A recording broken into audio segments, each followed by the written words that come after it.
time in the end, so feel guilty about it. Let's start then. Eliezer, Yossi.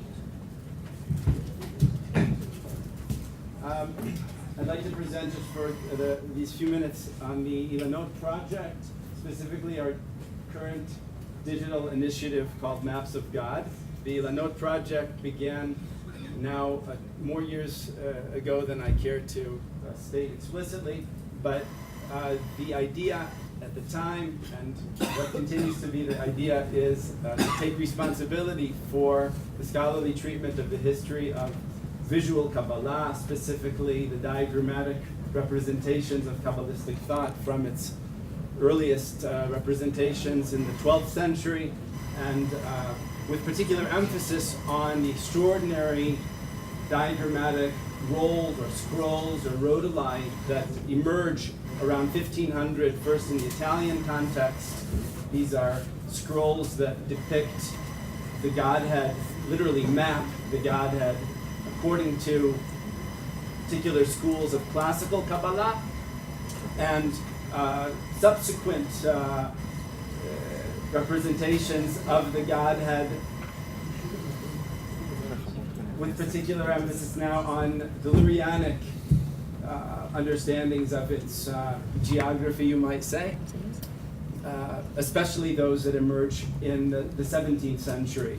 We have already, in the context of our work to date, established a database that's online and has about 600 Kabbalistic diagrams that are classified and tagged with rich metadata that can help you find already today diagrammatic representations of concepts, diagrams from different places and periods, and so forth.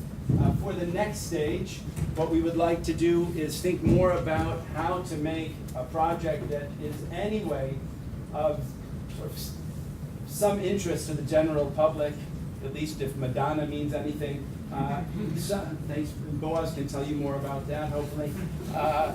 If it's really true that people care, then we'd like to make visual Kabbalah more accessible, more interesting, and more meaningful to interested scholars and lay people. And this digital initiative is something that will do that. It's called Maps of God, and it's literally devoted to providing a gateway to these materials that simultaneously offers something of an encyclopedia of the Kabbalah itself. It's as if you were creating an encyclopedia of the history of Kabbalah and Kabbalistic schools and concepts, mediated through the visual materials created historically by Kabbalists over the last 800 years.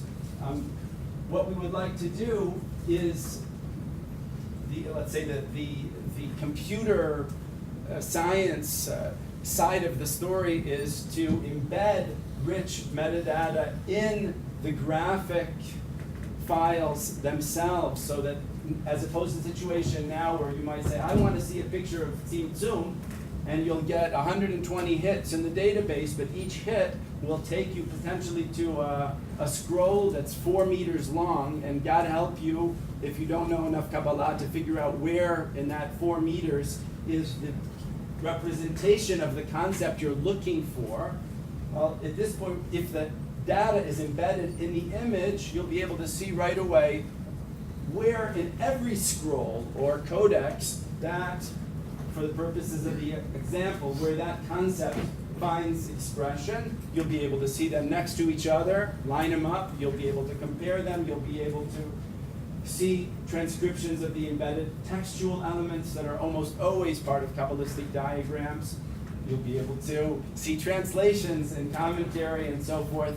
And so we're talking about a site that, say, opens with interactive Ilanot, the greatest exemplars of at least 500 years of producing intricate and elaborate, sometimes very beautiful Kabbalistic scrolls, and using those as the gateway to an exploration of Kabbalah more generally. I have 1 minute left, and of course, I am the